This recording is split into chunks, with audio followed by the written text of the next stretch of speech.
Hello friends, welcome to సైనిక Sanjay Reddy retired air force. Friends, thumbnail చూసారు కదా, ఒక్కసారి దయచేసి ఒకసారి మళ్ళీ thumbnail చూడండి. ఇలాంటి వారు దయచేసి అప్లై చేయకండి, ఈ వీడియో వైరల్ చేయండి, రైట్? సో thumbnail కాస్త డిఫరెంట్ గా అనిపించచ్చు, ఏం సరే ఇట్లా చెప్తున్నారని అనిపించచ్చు, కానీ చాలా చాలా ఇంటెన్షన్ ఉందండి ఈ వీడియో వెనకాల. అండ్ మీ ప్రతి ఒక్కరికి నేను చేస్తున్న అపీల్ ఏంటంటే, ఈ వీడియోని వీలైనంత వరకు వైరల్ చేయండి. వీడియో యొక్క ముఖ్య ఉద్దేశం ఏంటంటే, అవసరం ఉన్నవాడికి వరకు మనము ఆపర్చునిటీ ఇద్దాం, అవసరం ఉన్నవాడికి ఖచ్చితంగా జాబ్ కొట్టుకునే అవకాశం ఇద్దాం అనే కాన్సెప్ట్ ఈ వీడియో, రైట్? సో ఎవరెవరు ఎలాంటి వారు అప్లై చేయకండి దాని మీద కూడా నేను ఇప్పుడు వీడియో చాలా క్లియర్ గా చెప్తాను, దయచేసి అర్థం చేసుకోండి, రైట్?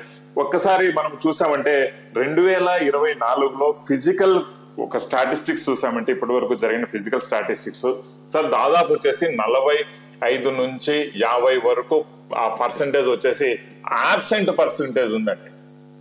ఆబ్సెంట్ పర్సెంటేజ్ ఉంది అంటే వాళ్ళు ఫిజికల్ కు హాజరే కాల. 40 నుంచి కావచ్చు, 40% కావచ్చు, 45% కావచ్చు, అప్రాక్సిమేట్ గా ఏదైతే ఇంతవరకు జరిగిన షెడ్యూల్స్ లో, right? So there is a big reason ఎందుకు వాళ్ళు ఆబ్సెంట్ అయిపోయారు, ఎందుకు అటెండ్ కావట్లేదు అంటే, వీటిల్లో మనకు అతి ముఖ్యమైన కారణం మనం తెలుసుకోవాల్సిన కారణం ఏంటంటే, సార్ ప్రతి ఒక్కరు ఎస్ఎస్సి జీడీకి ఏజ్ ఉండి, ఎలిజిబిలిటీ ఉండి మేము అప్లై చేసుకుంటాము. ఎస్ఎస్సి జీడీ జస్ట్ ఒక మాక్ టెస్ట్ లాగా మేము దాని యొక్క స్ట్రెంగ్త్, మా యొక్క స్ట్రెంగ్త్ మేము తెలుసుకుంటాము, ఈ ఎగ్జామ్ లో ఎన్ని మార్కులు తెచ్చుకుంటాము అని అప్లై చేసుకొని రాసే వాళ్ళు. బట్ మేము ఫిజికల్ కి వెళ్ళము, ఎగ్జామ్ రాసుకొని మా యొక్క స్ట్రెంగ్త్ ఏదో మేము తెలుసుకుంటాము, మాకు ఎన్ని మార్కులు వస్తాయి మేము తెలుసుకుంటాము అనే వాళ్ళు చాలా మంది ఉన్నారండి, రైట్? ఇక్కడ సర్ప్రైజింగ్లీ ఈ ఇయర్ అయితే చాలా ఎక్కువగానే ఉన్నారు అలాంటి వాళ్ళు.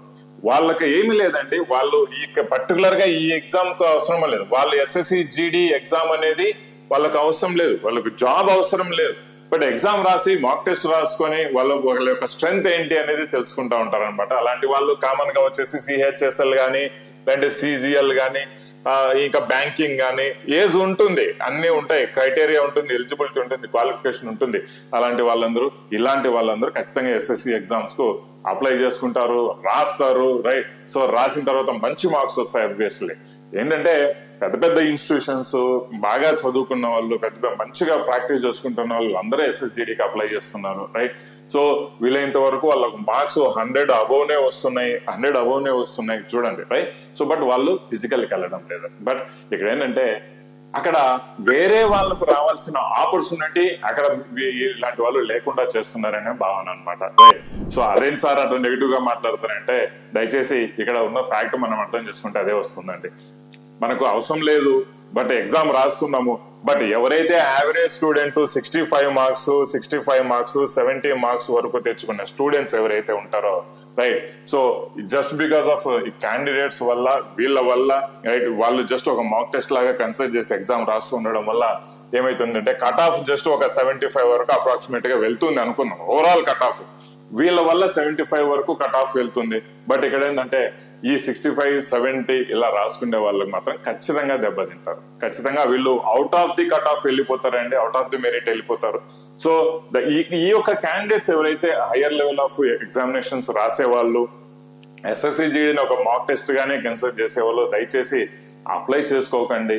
వాళ్ళకు వీళ్ళు అప్లై చేసుకోకుండా ఈ అవకాశాన్ని ఈ యొక్క అవసరం ఉందో, నిజంగా అవసరం ఉందో, రూరల్ ఏరియా వాళ్ళకి ఇలాంటి వాళ్ళు చాలా మంది ఉన్నారు, యావరేజ్ స్టడీసే కలిగి ఉన్నారు అనమాట. అలాంటి వాళ్ళకు మనకు ఒకసారి అవకాశం ఇద్దామండి. అఫ్ కోర్స్ నీకు అవసరం ఉంది, ఖచ్చితంగా నేను ఫిజికల్కి వెళ్తాను, నేను ఎస్ఎస్సిలో ఎగ్జామ్ లో జాబ్ కొట్టాలి, నేను జాయిన్ అవుతాను అనుకుంటే ఖచ్చితంగా అప్లై చేసుకోవాలి. No doubt about that. అవసరం ఉన్న ప్రతి ఒక్కరు అప్లై చేసుకోవాలి, జాబ్లోకి వెళ్ళాలి అన్న ప్రతి ఒక్కరు అప్లై చేసుకోవాలి. బట్ నేను కంప్లీట్ గా ఈ ఎగ్జామ్ జస్ట్ ఎగ్జామ్ పర్పస్ మీద రాస్తాను, జాబ్కి వెళ్ళను, ఫిజికల్కి వెళ్ళను, దేనికి వెళ్ళానంటే, సార్ మీరు వీళ్ళ ఆపర్చునిటీస్ ని మీరు ఎక్కడో చోట దెబ్బతీస్తున్నట్టే అనిపిస్తూ ఉంటుంది అనమాట. నెగిటివ్ గా తీసుకోవద్దు, ఎక్కడో చోట తీస్తా ఉన్నట్టే అనిపిస్తుంది, రైట్? ఇక్కడ ఏమైతుంది, 40-45% అంటే మీరు ఎగ్జామ్ రాస్తారు, మెరిట్ కి వస్తారు, మీరందరూ రారు, ఫిజికల్ కి రారు. అలాంటప్పుడు ఏమైతుందంటే, ఎవరైతే ఈ 75 లో ఉన్నారో వాళ్ళకు అవకాశాలు ఉంటాయి, మంచి వాళ్ళకు ప్రాబబిలిటీ ఆఫ్ సెలెక్షన్ ఎక్కువగానే ఉంటుంది. బట్ ఇక్కడ ఏంటంటే, ఈ 65 to 70 మార్క్స్ ఆ పర్సెంటేజ్ అంటే ఆ మార్క్స్ వచ్చిన వాళ్ళు ఏమైతే అసలు వాళ్ళు మెయిన్ మెరిట్ లోనే రాకుండా పోతారు. ఒకవేళ మీరు ఈ అవకాశాలు దయచేసి అవకాశం అప్లై చేసుకోకుండా ఉండింటే కనీసం వీళ్ళు ఆ మెరిట్ లిస్ట్ లో వచ్చిండే వాళ్ళు వీళ్ళు వాళ్ళ ఛాన్సెస్ జాబ్ కోసము ప్రయత్నం చేసేవాళ్ళు గ్యారంటీగా, రైట్? సో దయచేసి అర్థం చేసుకోండి, ఎక్కువగా మనకు ఎవరైతే అవసరం ఉందో వాళ్ళకు అవకాశం ఇద్దాము అనేసి ఒక పాయింట్ అన్నమాట, రైట్? ఈ వీడియో చేయడానికి అతి ముఖ్య కారణం ఏంటంటే జస్ట్ అప్లై చేయండి అవసరం ఉంటేనే, right? So just for the sake of exam రాస్తాము చూస్తాము అనుకుంటే మాత్రం దయచేసి అప్లై చేయకుండా ఆ అవకాశాలని ఎవరికైతే నిజంగా అవసరం ఉందో వాళ్ళకి ఇద్దాము. అండ్ వీడియో వీలైనంత వరకు షేర్ చేసుకుంటూ పోతేనే ఈ యొక్క వీడియో యొక్క ఇంటెన్షన్ ప్రతి ఒక్కరికి తెలుస్తుంది. ఈ అవకాశాలు ఎవరైతే అవసరం ఉందో మీరు కూడా చూడండి. ఈ వీడియో చూసిన వెంటనే మాత్రం ఖచ్చితంగా చూసి షేర్ చేయడం మర్చిపోవద్దు. ఈ వీడియో వైరల్ కాలేకపోతే ఏమవుతుందంటే ఇలాంటి అంటే తెలియకపోవడం వల్ల అందరూ అప్లై చేసుకుంటానే ఉంటారు, వాళ్ళకు మళ్ళీ కట్ ఆఫ్ అనేది పెరగడం జరుగుతుంది. అర్థం చేసుకోవాల్సిన విషయం అండి ఇది. అవసరం ఉన్న వాళ్ళకు మాత్రము అవకాశాలు ఇద్దాము, అవసరం లేకుండా జస్ట్ ఊరికి రాసుకొని వద్దామంటే దయచేసి అప్లై చేసుకోవద్దని నా మనవి అనమాట, రైట్?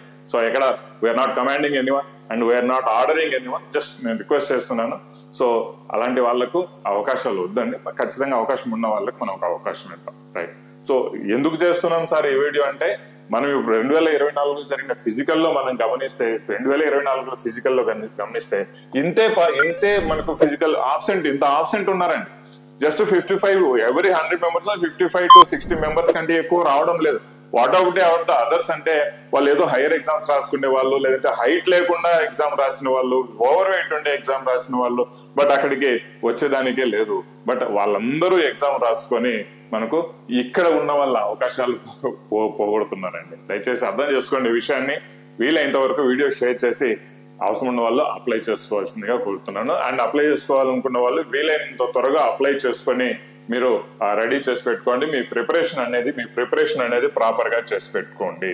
మీ ప్రిపరేషన్ ప్రాపర్ గా ఇప్పటి నుంచే చేసుకుంటేనే మీకు వర్కౌట్ అవుతుంది. లేదు అంటే మీరు కూడా ఇబ్బంది పడతారు. అవసరం ఉన్న ప్రతి ఒక్క క్యాండిడేట్, జాబ్ కావాలనుకుంటున్న ప్రతి క్యాండిడేట్ ఇప్పటి నుంచో మీరు ప్రిపేర్ అయితేనే జాబులు కొడతారు, లేదంటే జాబులు కొట్టడం చాలా కష్టం అవుతుంది. ఈ విషయాన్ని కూడా అర్థం చేసుకోవాల్సిన విషయం అనమాట. ప్రతి ఒక్కరు రైట్?